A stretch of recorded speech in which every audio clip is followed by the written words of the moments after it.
Hi friends, in our everyday's life there are the usefulness of the phrasal verbs.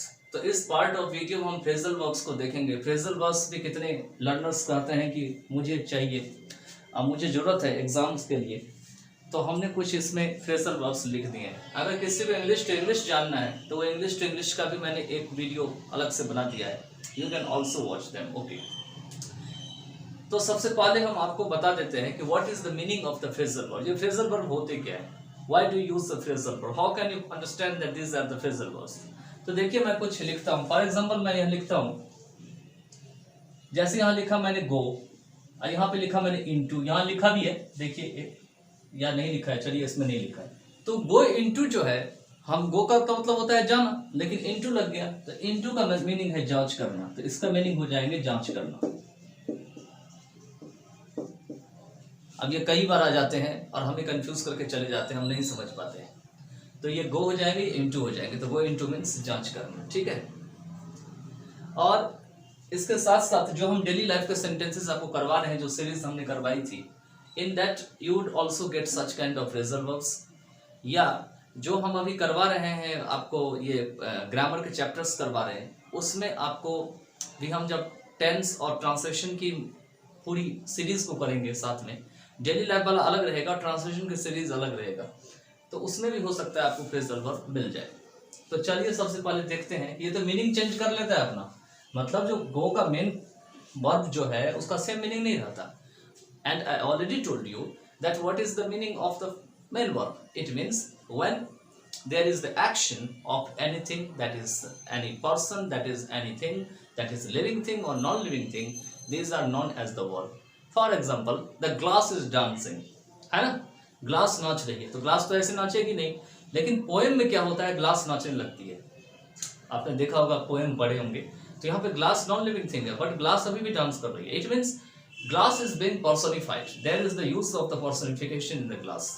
It means when living thing or non-living thing they act as the human being, जब वो human being की तरह काम करने लगते हैं तब वो क्या बन जाते हैं, मानवीकरण बन जाते हैं या पर्सनिफिकेशन बन जाते हैं। ये फिगर ऑफ स्पीच में पढ़ाएंगे, फिगर ऑफ स्पीच का भी बहुत बड़ा चैप्टर है जिसको हम थोड़ा थोड़ा करके पढ़ाएंगे। पहले तो ऐसे पढ़ाएंगे जो 10+2 तक ज़्यादातर काम आते हैं, उसके बाद वाले बाद में बता देंगे, ठीक है। तो इसमें जो है आपके इस तरह के वर्ब होते हैं। अब ये जो वर्ब होते हैं इनका मीनिंग सेम नहीं होता जब भी हम प्रीपोजिशन इसके आगे ऐड करते हैं।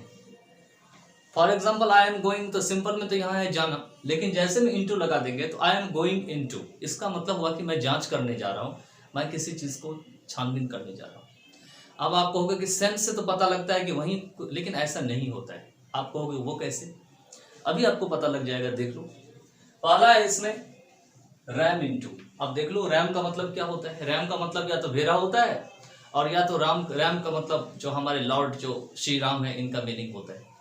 लेकिन देखिए इनटू लग गया इसमें तो मीनिंग चेंज हो गया। इसका मीनिंग है to collide suddenly into other things, मतलब अचानक से किसी चीज में जाके घुस जाना, भिड़ जाना, ठीक है।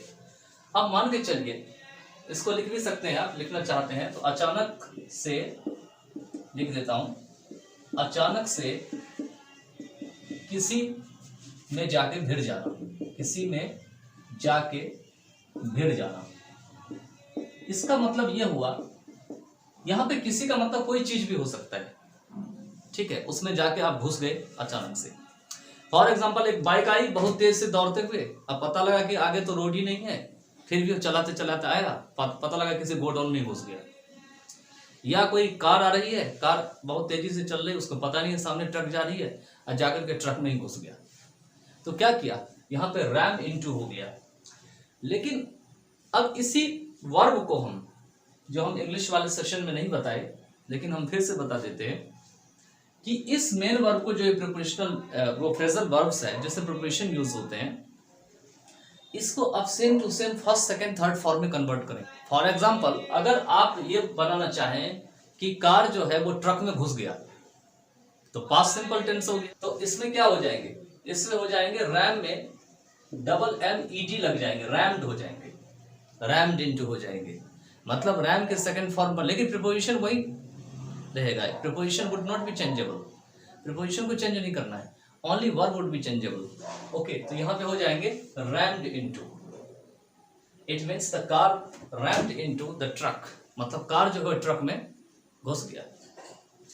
इसके बाद नेक्स्ट है लुक इनटू। अभी बताए थे जांच करना। जो गो इनटू का मीनिंग होता है वही लुक इनटू का मतलब होता है।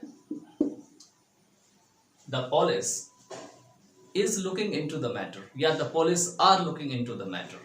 बिकॉज पुलिस को हम सिंगुलर प्लूरल दोनों यूज करते हैं, लेकिन कई ग्रामरियन कहते हैं कि प्लूरल में यूज होते हैं। ओके, चलिए नेक्स्ट है ब्लो अप। अब आगे ब्लो अप है तो टू लूज वंस टेम्पर, मतलब क्या होता है जब किसी व्यक्ति को कोई बात बहुत बुरा लग जाता है तो वो क्या होता है एकदम अचानक से आग बबूला हो जाता है और वो अपना स्वभाव खो देता है। तो ऐसी स्थिति में हम ब्लो अप का यूज करते हैं। अचानक गुस्सा आना, क्या लिखेंगे?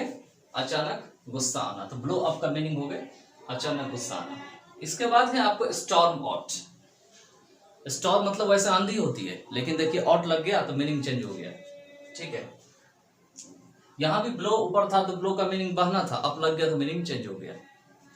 तो स्टॉर्म आउट जो है इनके मीनिंग होंगे कि गुस्सा आ गया किसी को और कोई आदमी को कोई चीज खराब लगा तो वो जगह छोड़ के ही चला गया, अचानक से चला गया, वहां छोड़ दिया। तो गुस्से में जगह छोड़ना इसका हो जाएगा, गुस्से में जगह छोड़ना।